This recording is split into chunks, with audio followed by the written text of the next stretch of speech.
Well, good morning, everybody. I will announce myself in a moment, but we will be starting with an opening song, the UU Principal song, and I think Dan has a slide with those lyrics, and Sandy and Renee will be leading us. So come on up. Oh, rise and body your spirit. Please. And there's motions that go with it. So, what? Closer? Okay. And I can't sing, so I'm not going to hold it very close. Sin is worthwhile to be kind in all you do. 3, we help each other learn. 4, and search for what is true. 5, all people have a say. 6, work for a peaceful world. 7, the web of life's the way. 8, make a place for me and you and you and you and you and you.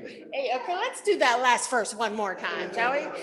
8 will make a place for me and you and you and you and you. Right? Okay. One more time. 1, each person is worthwhile to be kind in all you do. 3, we help each other learn. 4, and search for what is true. 5, all people have a say. 6, work for a peaceful world. 7, the web of life's the way. Like a break a place for me and you and you and you and you. Thank you all. I think the next time we sing that, we'll all know it really well. So good morning, everybody. My name is Pastor Isabel Call, and it's my privilege and honor and joy to serve as the minister of this congregation. This is a different kind of service than normal, as you may have gathered, with my funny hat, and you may see other funny hats. And if you don't have one, that can be remedied. So please, I invite everybody who would wish to wear a funny hat, a sparkly hat. Kathy, maybe can you help people choose one? This is optional, but if you want to fit in, you might want to wear a sparkly hat. So this morning will be a little different. Our time together in the sanctuary will be briefer than usual. There won't be a reflection from me, but we'll have a short conversation with everyone. And we will have an offering. We have a special guest here from the Sunflower Casa Project, and we'll have some fun music later too. So before we get started, a few announcements. Our office administrator, Sue Turner, will be on vacation for 2 weeks starting on Friday. So this is a really important trip for her. I know we're all really supportive of her taking some time off. So let's let her go in peace. Don't ask her a bunch of difficult questions on Thursday night, okay? And if anything comes up while she's away, feel free to email me. Sandy might be able to help. So I'm at pastor@uufm.net. Sandy's at dre@uufm.net.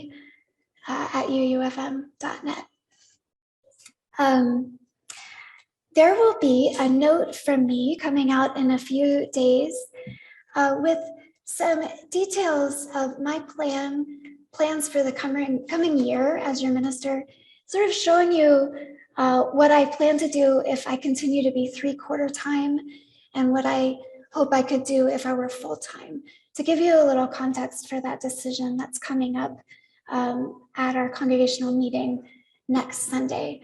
So keep an eye out for that note from me. It's going to come over the Google group.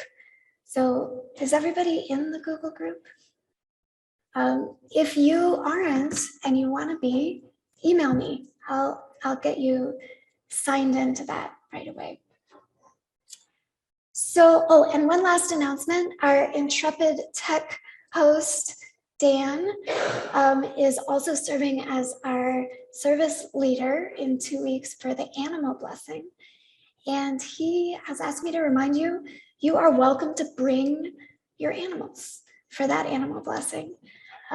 You can also send a photo of your animal to Dan the Friday before. So the service is on the 25th. So that should be really exciting. All right, so on to our service. As you can see, we've been hard at play here, sparkling up the building and grounds. And we're taking a breather here together on Zoom, our Zoom folks, and also folks here in the building. So later in the service, we'll have a conversation about what it means to what our vision is for this land and this space. But I want to start with the vision statement that this congregation agreed to a few years ago. I'm getting some sound feedback. Is there anything I can do to improve that? How's this? Can people still hear me? Can you hear me? Okay, most people can. So our vision is a vibrant, inclusive congregation. UUFM is widely known as a safe haven and a force for social justice. So we'll talk about that concretely, but for now, let's pause and just be here in this physical space, this sacred space, this land. And I'll say, I believe this space is made sacred by our attention to it, our intentions, as well as by the care and reverence expressed here by us and by generations of people, including many generations of Indigenous people who lived here, and the plants and the animals who have made this place alive since time immemorial. So we pause and say thank you to the land, and we commit again to listen for what we are called to do here. May we care for, defend, and restore this land and the people who were shaped by it.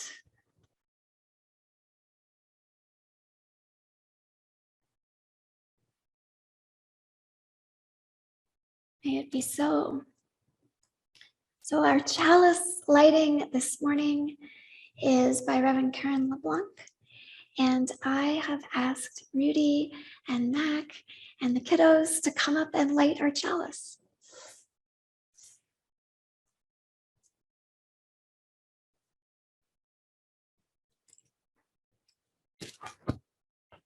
We're missing a kiddo this morning. He's off playing. This isn't just a place of worship. This isn't just a fellowship of like minds. This isn't just a Sunday morning filled with spirit and topped off with coffee and cookies.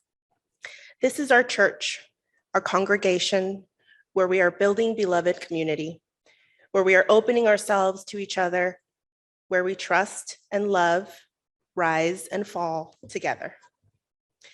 This is where we feel safe. This is where we know we are welcomed. This is where we belong. For this gift and so many others, we light our chalice.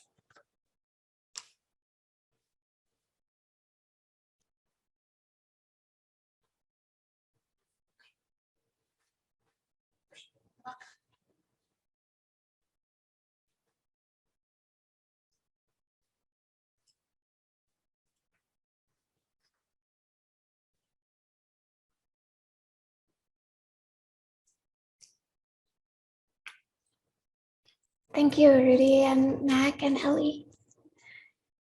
Here at UUFM, the offering we receive on Sunday morning goes to a special organization each month. This month, our Helping Hands recipient is the Sunflower Casa Project, and Carson Kober is here to talk with us about the organization.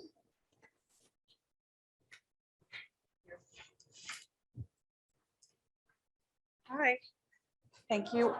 Thank you all for having us. I brought my 3 children too. Thank you. I usually have about 45 minutes to talk about Sunflower Children's Collective, but I have 4. So I'm going to make it as quick and concise as I possibly can. Most of you think I'm from Sunflower Casa, and I am. But to be fair, we have changed our name, and we are Sunflower Children's Collective because we're 3 agencies. We're a CASA, which is what most people have heard of. So we are Sunflower Casa. We're also Stepping Stones CAC, which is the Child Advocacy Center, and we do forensic interviews of children there who've been sexually abused. Most of our staff at that center also get subpoenaed to go to court and help these children in their worst times. We also have Sunflower Bridge Child Exchange and Visitation Center, where we allow non-residential parents and children to come together in a very safe environment. We have volunteer observers there who work with the security, but we've never had an incident. We just have security. So we have volunteers there, which leads into my next thing. We have volunteer positions available, and we're super, super necessary. Becoming a CASA is a bit more of a process. It's about an 8-week class. It's very fulfilling. You're helping a child through some of the most difficult time of their lives in walking through the court system, really of no fault of their own. We have CASAs that stay with kids for upwards of 12 years sometimes.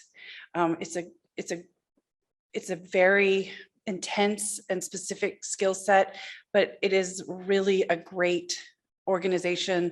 We have supervisors that help every CASA write reports and just are always there for questions that you may have that come up. But we call it like the volunteer light position is where you work for the CAC as an observer. That is about 1.5 hours once a week, maybe every other week. And you can take months off at a time if you need to. But we like to have a whole bunch of people sort of in our pocket should we ever need extra people. One other thing that we're doing that's really, really awesome this year is we're moving from 2 spaces that all of our agency has never been together in the same space ever. So for the very first time, we're moving all 3 agencies into one location on Points Avenue, right across from the Tap House. So it's 323 Points. And we were supposed to be there by now. We're supposed to be there in March, but things happen, and we're starting our renovations October 1, and we should be there by the end of the year, and it will double our capacity to serve children. And we served over 600 children in our area last year, which is more children we've ever served. It's sad. It's not something that I can tell you is an amazingly wonderful thing that we have more children, but it is important to know that we are meeting those needs. We're stepping up. And by expanding our services, we're going to be able to help more children with the same number of 11 staff members. So we are so very, very grateful for anything you give us, and just the ability for me to come here today and talk to you about what we do. And I'll be here. So if you have questions after, please don't hesitate to ask. Thank you.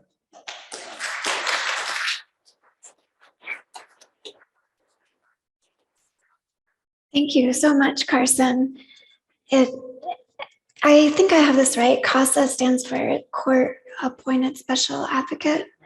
And so it sounds like our financial support will be very helpful at this point. And also you have volunteer opportunities. So if people are wanting to be involved, such an important way we can support our community and our kids. Yeah. So if you are donating, please do. You can do that online at uufm.net and click the donate link. And you choose the particular fund. So this is the Helping Hands Fund. Everything we collect on Sunday mornings this month will go to Sunflower, to the collective. Sunflower Children's Collective. And if you're here in person, you're welcome to put money in the basket in the back. I'd also like to invite you to use this time to share joys and sorrows if you have them. You can write on the paper. There may be one near your seat, or there are some at the back of the room. And if you're here on Zoom, you can type them in the chat for Linda to read. Now I invite Renee for our sweet offering song, Just a Spoonful of Sugar.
Let's see, we have a few more in progress.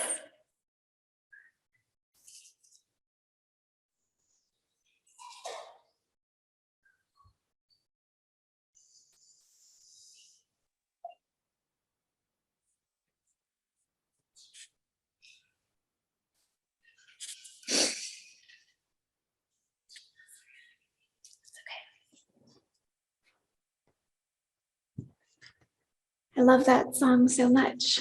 A way to transform the drudgery of cleaning into a game.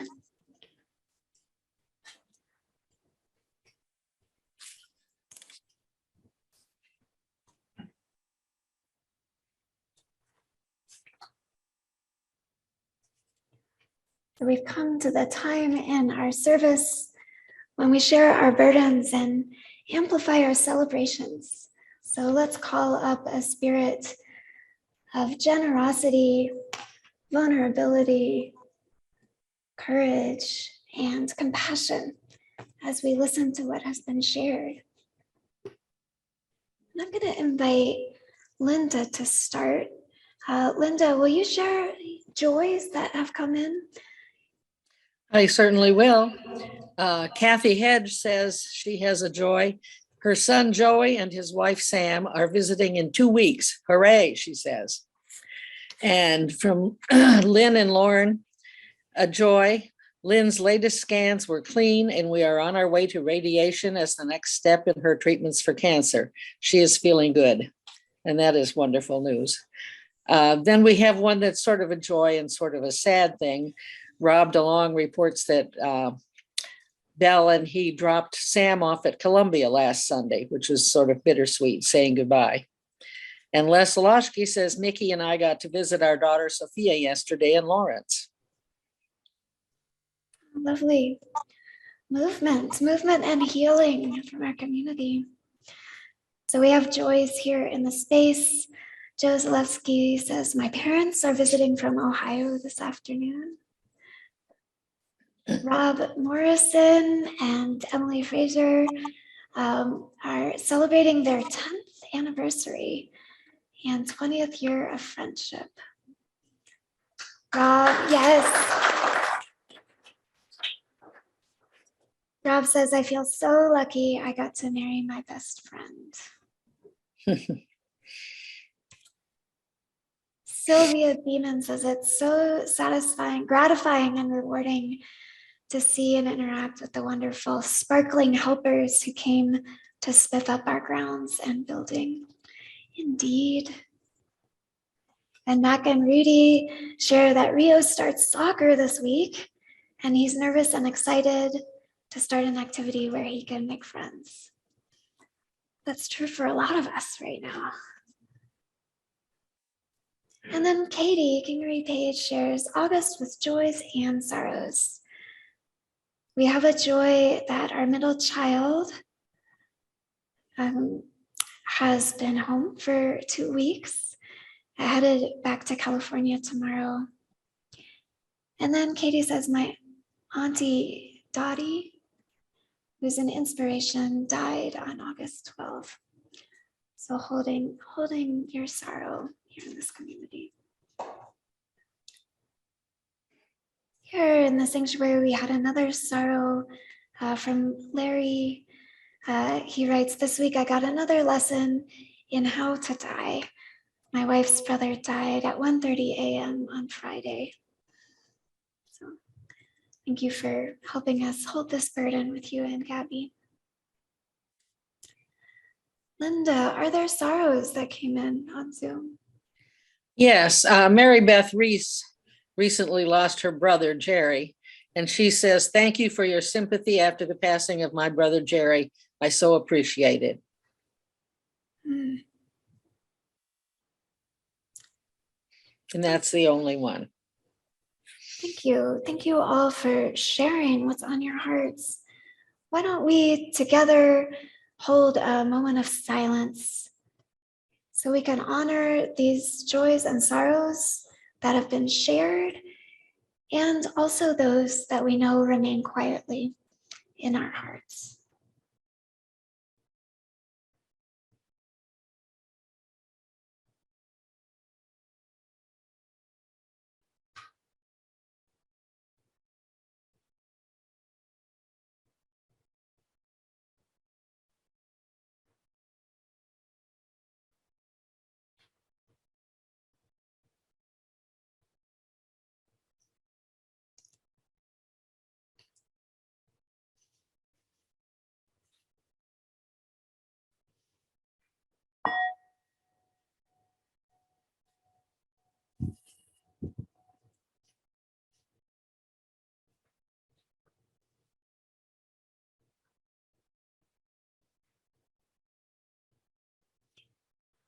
So our reflection this morning is actually a conversation, our dreams for the space, our visions for the space. So I'm going to read our vision again, and I'm actually going to invite you to repeat it back to me so we can all learn it. So I'll say it once, and then I'll say it again in little pieces so we can say it together. A vibrant, inclusive congregation, UUFM is widely known as a safe haven and a force for social justice. So I'll read that in pieces. You can read it back. A vibrant, inclusive congregation. UUFM is widely known as a safe haven.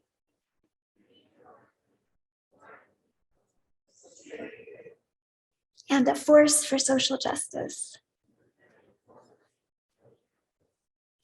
Okay, and now I'd like to read it all together. I'm sorry you don't have it to look at. And I'm sort of hearing some like rote drudgery and just repeating the words back to me. So I invite you to infuse it with some personality. So I'll do it in pieces again. A vibrant, inclusive congregation. UUFM is widely known as a safe haven and a force for justice. Okay, that sounds like you believe it. So that's our vision. And now I'm going to invite anyone and everyone to share in one sentence something that you envision for us. Something you envision for us. And I encourage you to make it very concrete. So if you have something you envision for our physical space, for the building or the grounds or the land, that definitely counts, because safe havens can be beautiful. Social justice can be beautiful. Being a place where people want to be is a good place for people to feel safe. So your visions for the space. Would anybody like to start?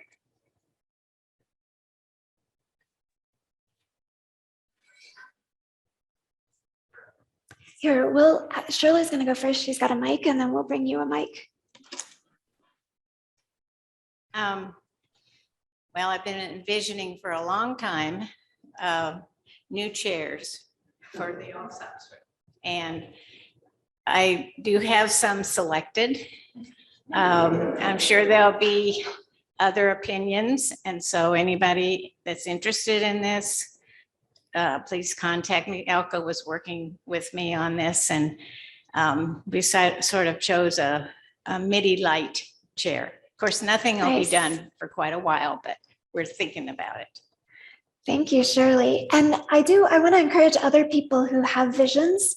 There's one over here first. If you have a vision, don't fear if you don't have a plan for carrying it out. Don't feel responsible that you have to carry it out. This can just be a vision. Although if you're excited, that's fine too. Oh, right. Well, I envision everyone with smiles when they come in. Beautiful. Thank you. Will you tell us your name? My name is Otis. Otis, thank you.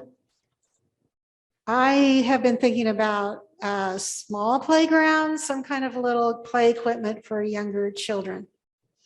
Lovely. Thank you, Kathy. Let's see. Larry, and then Elka and Dan. I envision this space as a venue for concerts of all kinds of music. Amen. I envision a somewhat grassy hillside with interspersed trees as opposed to the overgrown setup we have now. Yeah, and if you couldn't see, Elka, I think is next.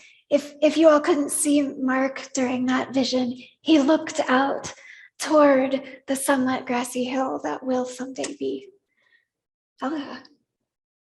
I envision a tiny house for a person who may need a sanctuary.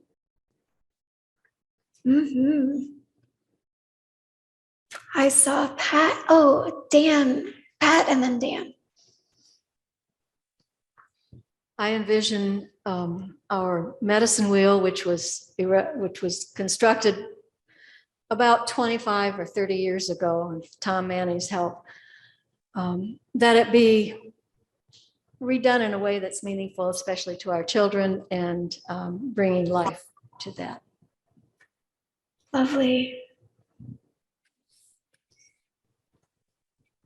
I envision a place that's beautiful and verdant outside with beautiful blooming and green things, and an indoors that's warm and welcoming where people of all ages can come any time of the day and just regain their peace, sit inside and out and just feel good. Thank you. Dan and Katie.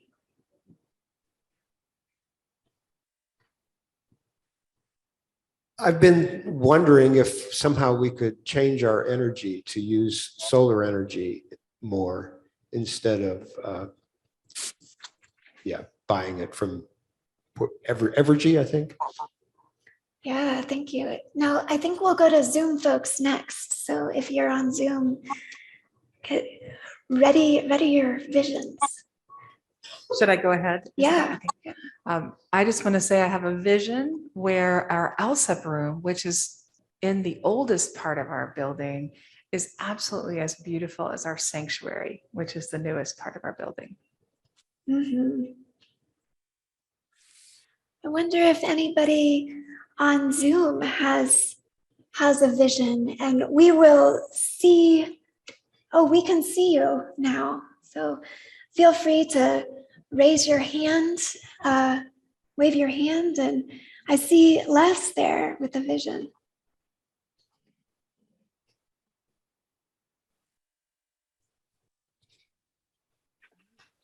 Is it okay to speak? Please go ahead. Well, actually, I had exactly the same one that Katie just said. I had put the Allsop room is refreshed and more vibrant looking and feeling. Lovely. Thank you. Anna.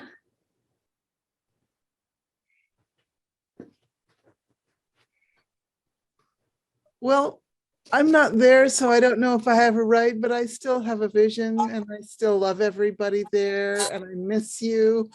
And my vision is kind of sentimental. It has to do with sledding down our hill. And I love that hill. And I always worry about people overshooting because the road is right there. So I envision maybe a few small trees along the edge near the road to prevent that happening if there's more sledding, hopefully in the future. Thank you. I love it. A comprehensive vision.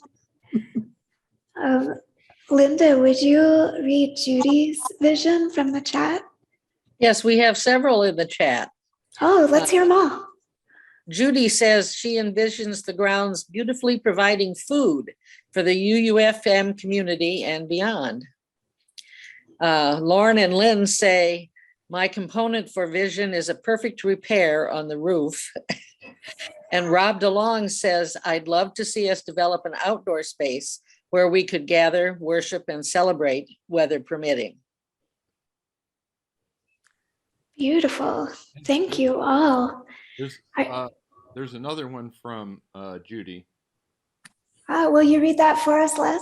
Yeah, she says, I envision an Allsop room that's warm and welcoming to all persons. Lovely.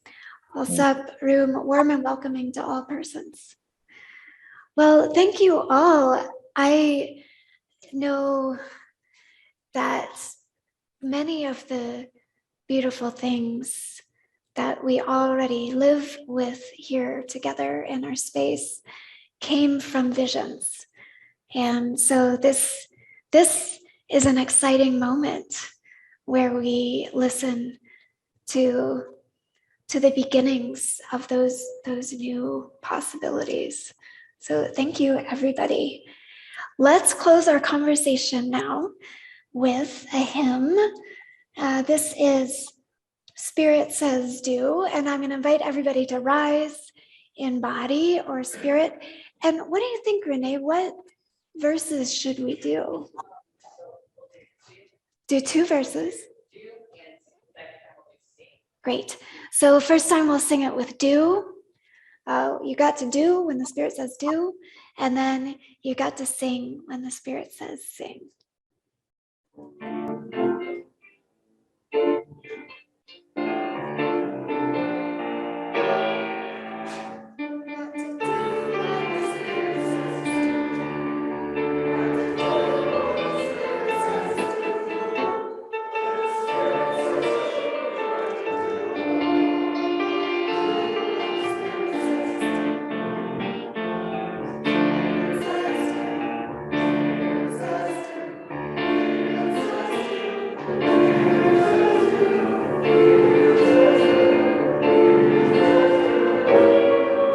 Okay, bonus if you move your body.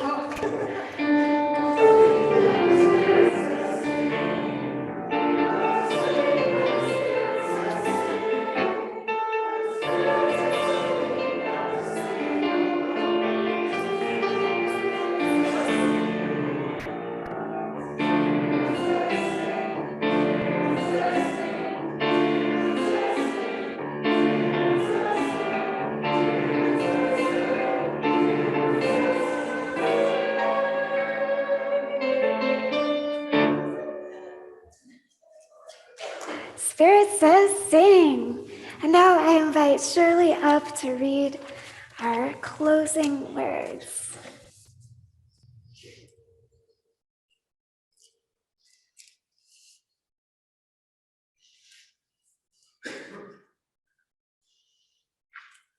My friends, can you hear me okay? There's a power at work in the universe. It works through human hands, but it was not made by human hands. It is a creative, sustaining, and transforming power, and we can trust that power with our lives and with our community. It will sustain us whenever we take a stand on the side of love, whenever we take a stand for peace and justice, whenever we take a risk. Trust in that power. We are together, held by that power. May it be so. May it be so. Have more food and we have more work available. Oh, you know what? I almost forgot. Thank you so much, Shirley. As you're leaving, and those on Zoom, there is a link that our lovely Dick Beeman will put in the chat. So as you're leaving, if you're very inspired, there's an opportunity to let us know what kinds of ongoing sparkling tasks you might be interested in participating in. There's one that's not written on here. I just learned about it this morning from Rob, and that's contributing your artwork to our narthex. So feel free to write that on the back or write anything else on the back that you might enjoy doing in the space. And I'm going to stand back there and you can get one from me. So go in peace. Enjoy some snacks.